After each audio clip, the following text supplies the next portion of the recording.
Okay, today we're going to be talking about, does the silencer really work at idle? Now, I bought this because when I turn on the car and it's cold, you know, of course the idle is high. It's in between 1,000 and 2,000 RPMs, and the exhaust note is pretty loud, and I don't want to disturb my neighbors. So this was the intention for me. Today's test is going to be solely for that. It's not going to be for driving the car and reading the decibel ratings from acceleration or from a distance. It's going to be solely from an idle aspect.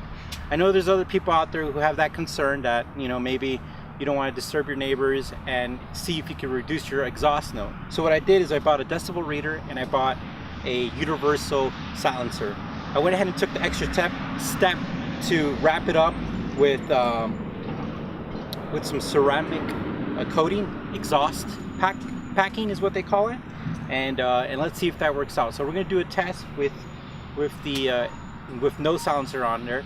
And this is a Supra. It's still got its OEM dual cats, so it's a cat back exhaust. It's an HKS exhaust. We'll take a decibel reading of how it is by itself, and then with the silencer, and we'll see if it ultimately does what we needed to do for our specific intended goal.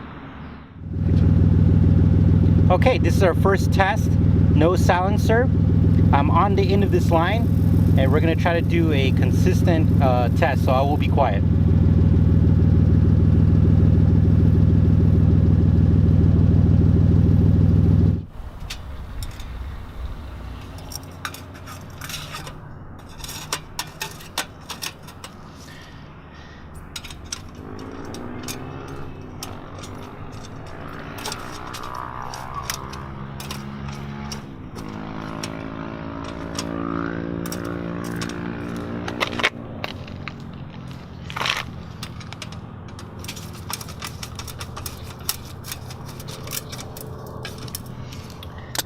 So a common thing with silencers that you buy anywhere is that they're not a perfect fit. They say universal, but there is some kind of gaps in here.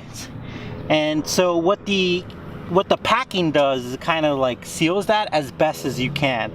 So typically a good exhaust system that comes with a silencer with the kit itself or with the exhaust was specially made for it, but sometimes a lot of these don't have that, so you have to use a universal application.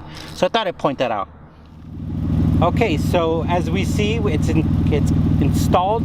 I will stop talking so we could let this device do its measurement.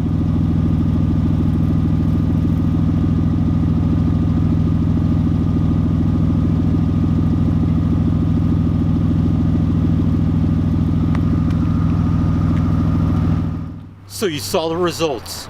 They're in. They're final. Okay, so for that small amount of buffering, I don't think it's worth it. But remember, this test is just for idle. I want everybody to understand that usually the silencer is going to silence when you're accelerating, when you're at higher RPM, when you're under load. I understand that. But I just kind of wanted to make it clear at the idle portion, which is important for me, that it really doesn't make a difference. And I didn't know that, and I just kind of wanted to share that information with everyone. So thanks for watching our video, and stay tuned, and we're back in the game.